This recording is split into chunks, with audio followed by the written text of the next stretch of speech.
उसले कारबार हुने पर्छन् तर यो धर्म के अरे हिन्दू र मुस्लिमको कुरो चाहिँ यहाँ मधेसमा धेरै भइसक्यो अब उनी हाम्रो नेपालमै अब यस्तो कुनै फ्याक्ट्रीहरू राम्रो उद्योग होइन भइदिएको भए सायद सबै नेपाली दाजुभाइ दिदीबहिनीहरू यसरी आफ्नो फ्यामिली छोडेर विदेश आउनु पर्छ। विरोध छ सरकारमाथि यो सरकारले केही गर्ला यो जनताहरूको लागि भन्ने हामी ढुक्क छौँ।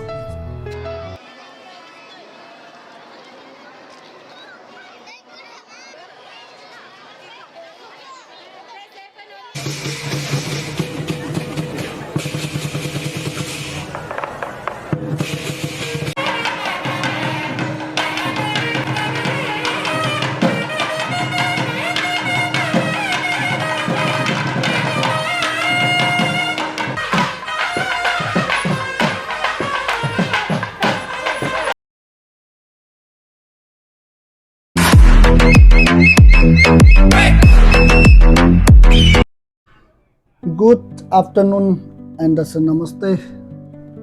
Welcome back to this new video. हामी आज हाम्रै देशको बारेमा कुरा गर्न जाँदैछौँ किनकि म चाहिँ अहिले मलेसियामा जहाँ धेरै किसिमका मानिसहरू बसोबास गर्ने गर्दछन्। मुस्लिमको बाहुल्यता भए पनि यो देशमा धेरै धर्म मान्ने मान्छेहरू बसोबास गर्छन् र बराबरी किसिमको इज्जत छ र गर्छन्हरूलाई पनि र अरू धर्मप्रति आफ्नो मेहनत र कामलाई ध्यान धेरै दिन्छन् राजनीति भन्दा पनि। र एउटा कुरा हामी सत्ता फेरे गर्छौँ, चुनाव गराएको गर्छौँ, राष्ट्रको आर्थिक पैसा सके गर्छौँ, तर समस्या उही के नेता मात्र खराब हुन् या जनता नै फेरिनु आवश्यक छ। र यो हिजो अस्तिको घटनापछि म जाँदैछु यही तराईमा बस्ने पहाडमा बस्ने नेपालीहरूसँग बुझ्नका लागि, किनभने विदेशमा प्राय नेपालीपन भएको मान्छेहरू धेरै हुन्छ। यहाँ कुनै पार्टीहरू हुँदैन, के हुँदैन, मात्र हुन्छ त नेपालीपन। ल जाउँ, यही ट्रेनबाट हामी अब जाँदैछौँ अनि बुझौँ उहाँको। ल हामी आइपुग्यो अहिले मलेसियाको कोतराई भन्ने ठाउँमा जहाँ नेपालीहरूको जङ्गल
नेपाल विदेशदेखि कति भयो यहाँ काम गर्न लाग्नुभएको?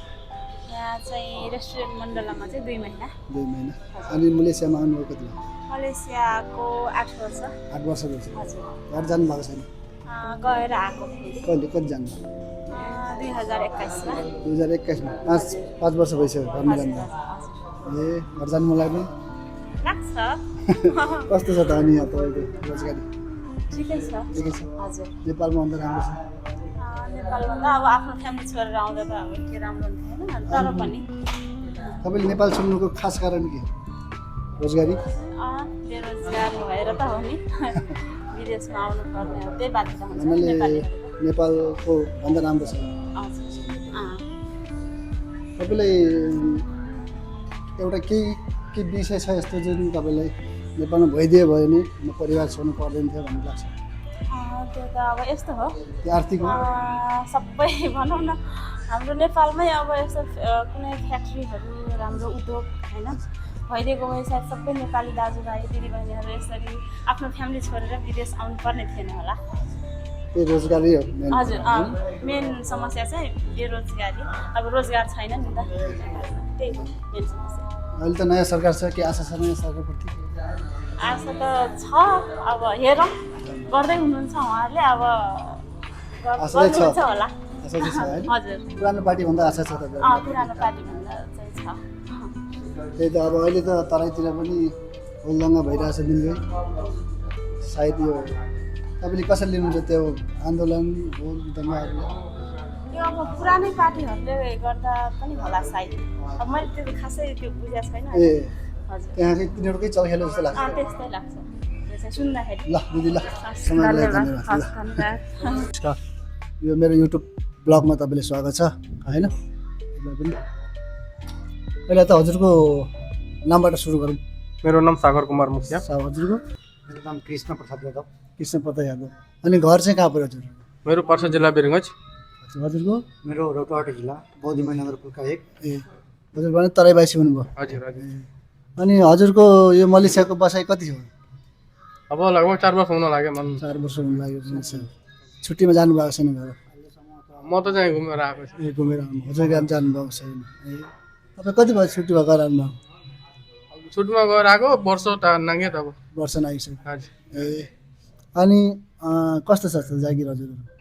ठिकै छ, अब जे छ राम्रै भन्नु पर्यो। हजुर हजुर त यसो हेर्दा पनि पढे लेखेको देख्नुहुन्छ होइन? धेरै त्यही भएर हजुरलाई मैले यो भ्लगमा लिनु चाहेँ होइन? ठिकै छ, काम चलिरहेको छ आफ्नो। ए हजुर। अनि नेपालमा जागिर छैन। कमीले गर्दा नै होइन हजुरहरू? हजुर, बेरोजगार भएर यहाँ लाग्यो। अहिले कहाँ काम गरिराख्नु भएको छ हजुरहरू? यही इन्टरनेसनल एयरपोर्टमा हो। इन्टरनेसनल एयरपोर्टमा मलेसिया होइन? ए राम्रै छ जागिर ठिकै छ। सन्तुष्टि हुनुहुन्छ? हजुर हजुर। अनि तपाईँलाई नेपालमा केही यस्तो जागिरहरू मिल्यो भने त तपाईँलाई यो देश छोड्न त रहर त छैन होला? रहर छैन, तर त्यस्तो सेलेरी पनि पुग्दैन नि। अब बद्याता हो। हजुर नेपालतिर महँगाई धेरै छ, अब त्यो महँगाईको कारणले गर्दा हामीले त पुग्दैन। हजुर अब त्यस्तो खालको भेट्यो भने सेलेरी त अब कोही राजी त रहर हुँदैन विदेशतिर जान। हजुर। त्यही। ए अनि यो अहिले त अब नयाँ सरकार छ, हामी जस्तै युवा सरकारहरूमा आउनु भएको छ, तपाईँको के छ नयाँ सरकारप्रति आशा? नयाँ सरकारप्रति त पूर्ण विश्वास आशा छ। से आउने दिनमा अहिलेसम्म त राम्रो गरिरहेछ। हजुर आउने दिनमा पनि राम्रो गर्छ, किनकि अहिलेसम्म नै जग्गा नपाएको सुकुमवासीको जग्गा त अहिलेसम्म उपलब्ध गराइसकेको छ झापा अनि चितवनमा। हजुर अहिलेका खाना पनि उद्योग हामीहरूको यो कपडा उद्योग छ नि। हामीलाई धेरै आशा र विश्वास छ यो सरकारमाथि। हजुर यो सरकारले केही गर्ला यो जनताहरूको लागि भन्ने हामी ढुक्क छौँ। भोलिको दिनमा पनि अब मानौँ न, अब विश्वास छ, हामीले पनि सपोर्ट गरेको हो। हामी जस्ता युवा धेरै सपोर्ट गरेर यो सरकारमा, यो सरकारले युवाको लागि केही गरिदिन्छ भन्ने पनि आशा छ हामीलाई। नगरेको काम पुरानाहरूले अहिले त नयाँहरूले धमाधम गर्दैछ। हजुर अब सबैजनाले नै हेरिरहेछ। जुन कामको लागि 5 दिन दौड्नु पर्थ्यो, हजुर नागरिकता पासपोर्ट लाइसेन्स अब घर घरमा पुगिरहेछ। टेक्नोलोजी विधि चाहिँ अब यो सुचारू गरिरहेको छ। टेक्नोलोजी भने हाम्रो लागि पनि अब धेरै आशा छ, यो टेक्नोलोजी केही गर्छन्। हजुर सजिलो हुन्छ हामीहरूको लागि। ए अनि तपाईँहरू तराईबाट हुनुहुन्छ, त्यही भएर तपाईँलाई मैले यो हिजो अस्तिको घटनाको बारेमा पनि अलिकति सोध्न चाहेँ। त्यो तपाईँलाई के लाग्छ यो घटना रचाउनुको यो मेन उद्देश्य धर्ममै हो कि कुनै पार्टीले रचिरहेको यो पुरानो नयाँ पार्टीलाई? अब यो कुरा त अब भन्नाले हजुरको दृष्टिकोणले कस्तो लाग्छ? अब हामी पनि त यहाँ विदेशमा छ, विशेष कुरा थाहा छैन, तर पनि यो जातीय धर्मीय राजनीति चाहिँ गर्नु हुँदैन। यसलाई निष्पक्ष छानबिन गरेर जसलाई कारबाही हुनुपर्छ। हजुर अनि भोलिको दिनमा यो राजनीतिकरण धर्मप्रति चाहिँ नहोस् भन्ने हाम्रो माग हो। जे होस्, यहाँ सबैलाई अधिकार छ, बाँच्नु सबैलाई अधिकार छ, आफ्नो आफ्नो धर्म मान्न सबैलाई अधिकार छ। अब यसमा बिचमा राजनीति भएको छ भने यसलाई इन्भेस्टिगेट गरेर राम्रो छानबिन गरेर दोषीलाई कारबाही गर्नुपर्छ। यो सरकारप्रति हाम्रो आशा पनि छ, यसले गर्ला पनि, किनभने मान्छेको ज्यान गएको छ। त्यो अलि निष्पक्ष छानबिन हुनु पर्यो, यसमा दोषले कारबार हुनै पर्छन्। तर यो धर्म के अरे हिन्दू र मुस्लिमको कुरो चाहिँ यहाँ मधेसमा धेरै भइसक्यो। है अब उनीहरूको कुनै फेस्टिभल आयो भने हिन्दूले विरोध गर्न खोज्छन्, या गरेको छ यो कुरा त थाहा छैन तर हामी युट्युबमा या यस्ता फेसबुकमा हेरिरहन्छौँ। त्यो चाहिँ यो चाहिँ हुनु भएन। अब यो धेरै भयो, यसमा मान्छेको जान गइरहेको छन्। जान चाहिँ सानो कुरो होइन, फेरि बाँच्ने अधिकार सबैलाई छन्। अब एकजनाको धर्मप्रति एकजनाको विरोधले गर्दा अरूले जान गम्नु भएको यो धेरै नराम्रो कुरो हो, दुःखको कुरो हो। त्यही भएर चाहिँ यो धर्म राजनीति चाहिँ गर्नु हुँदैन। अनि मेरो भनाइ के रहेछ, अब घटनाको अहिले म सुनिरहेको छु, त्यहाँको सिडिओले भनेको छ पुलिसले गोली हानेको छैन। अनि गोली कसले चलायो, अनि त्यहाँ गोली चलाएको बेला सबै हिन्दू केटा नि घाइते भएको छ। त्यसको हामीहरूको माग के रहेछ भने जुनसुकै दोषी होस् उसले कारवाही हुनु पर्यो। हामीले त्यही नै दोषीलाई कारवाही सबभन्दा कडा से कडा कारवाही दियोस्, अनुसन्धान निष्पक्ष हुनु पर्यो हैन। हामीहरूको त्यही माग हो। अनि अब यो युवाहरूको यो नेतृत्व छ अहिले नयाँ, अब आशा गरौँ नयाँ सरकारले नयाँ युवाहरूलाई, अब आउने युवाहरूलाई हामी जस्तै विदेशी नपरोस् होइन। हजुर, हाम्रो पनि माग त्यही हो। आफन्तबाट दूर बस्नुको पीडा हामीलाई थाहा छ। किन अरूले चाहिँ नहोस् भनेर हजुर यसलाई छिटोभन्दा छिटो रोक्नु पर्यो। कामका कामना गरौँ होइन त, हजुर हजुर। कामना गरौँ। अनि अब अहिले आउने नयाँ सरकारलाई तपाईँले के भन्न चाहनुहुन्छ? अब यो नयाँ सरकारलाई त हामी जस्तो युवाको धेरै सपोर्ट छ। हजुर नयाँ सरकारले चाहिँ राम्रो काम गरोस्, लगानी राम्रो यो उद्योगिक क्षेत्रमा गरोस् हवस्। कि जनताले अब आम जनताले पनि रोजगारी पाओस्, आफ्नो देशमा बाँच्ने अधिकार पाओस्, विदेश चाहिँ पलायन रोकोन्। त्यही हाम्रो माग हो। अरू त अब काम गरेर सबैले आफ्नो बाँच्न त काम गरिरहेका छन्। ल ल सर, धन्यवाद, समयको लागि धन्यवाद सर। त्यसो भए 10-11 वर्षदेखि 10 वर्ष भनौँ न, 10 वर्ष छुट्टीमा गइराख्नुहुन्छ? दुईचोटि कति? भयो। 2 वर्ष 3 वर्षमा? त्यस्तै 3 वर्षमा। कति भयो नगएको अहिले? अब त 3 वर्ष हुन लाग्यो। 3 वर्ष भइसक्यो। 3 वर्ष भयो। फ्यामिली केटाकेटी छोराछोरी छ? एउटा केटा छ। एउटा छोरा छ। घर जानु मन लाग्छ होला? अब जाने कन्ट्र्याक्ट फिनिसमै जाने। अनि अब त अहिले नयाँ सरकार छ, के छ तपाईँको आशा नयाँ सरकारमा? नेपालमा यस्तो भइदियो हुन्थ्यो भन्ने केही तपाईँलाई छ अनुरोध? यस्तो अब त्यही हो, नयाँ सरकारलाई पनि विरोध छ, जहाँ पनि विरोध छ है? विरोध छ। जेमा पनि विरोध गरेछन्। एकजना आउँछन् बोले, एकजना आउँछन् एउटाले राजीनामा दियो भन्छ, एकजना आउँछ राजीनामा दियो भन्छ। त्यस्तो छ हालत। के काम गर्नमा एकदम बाधा गरिरहेछन् हो? धेरै बाधा छ। के लाग्छ तपाईँलाई, पुरानो पार्टीभन्दा राम्रो छ नयाँ सरकार? अब आशा गरौँ न, अब बिस्तारै होइन नयाँ पढाइ लेखेको केटाहरू छ, त्यस्तै भनौँ। आशा गरौँ नयाँ चुनाव गरेर लडेर आएको 5 वर्षसम्म हेर्नु पर्यो, जनताले त्यो बुझ्नु पर्यो। चुनाव गरिसकेपछि चुनावको उसमा चाहिँ काम नतिजा पर्खिन सक्नु पर्यो। पर्खिनु पर्यो नि। त्यत्रो राज्यको उसबाट अब सम्पत्ति होइन, सम्पत्तिबाट त्यत्रो उसबाट करबाट नै त हाम्रै हामीले तिरेको करबाटै त अनि त्यो चुनाव गर्ने पनि होइन एक हिसाबले। त्यसो भए तपाईँलाई पुरानो पार्टीभन्दा नयाँ पार्टीमा आशा छ के हुन्छ? आशा गरौँ न, अब 5 वर्ष अब भर्खर त सुरुवात छन्, कति चाहिँ भयो भर्खर त कति 4 महिना त लागिरह होला होइन, 4 कि 5 महिना? 4 महिना। त्यस्तै लागिरह।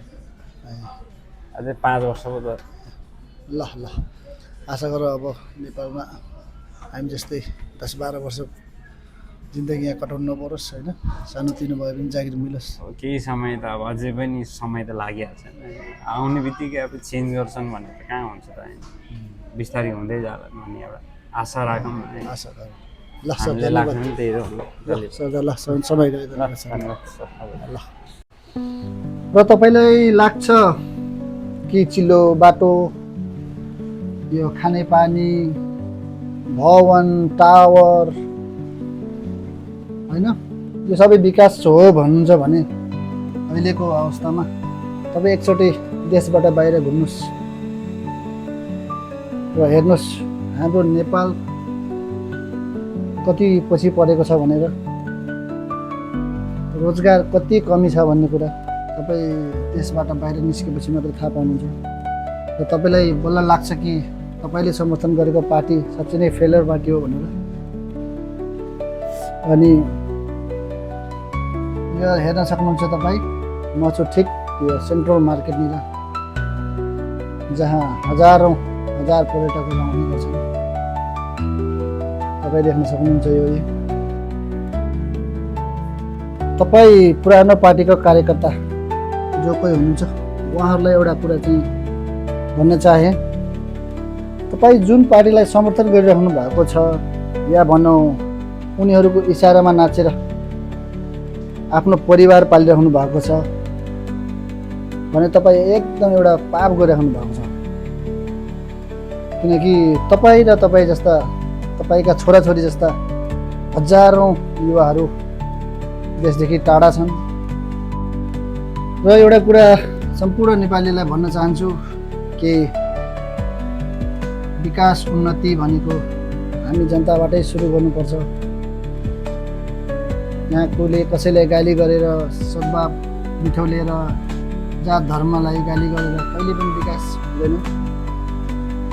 त्यही भएर सबैलाई माया गरौँ, एक अर्काप्रति इज्जत गरौँ र राम्रोले राम्रो नराम्रोलाई नराम्रो भनेर हेर्ने दृष्टिकोण बदलौँ। अनि म पनि नयाँ सरकार जस्तै गल्तीबाट सिक्दै भिडियोहरू बनाउन सिक्दै गरिरहेको छु। के कस्तो लाग्छ प्रतिक्रिया दिनुहोला, लाइक कमेन्ट गर्न नबिर्सिनुहोला। तपाईँको सल्लाह सुझावलाई आत्मसाक्षी गर्दै अगाडि बढ्नेछु। धन्यवाद।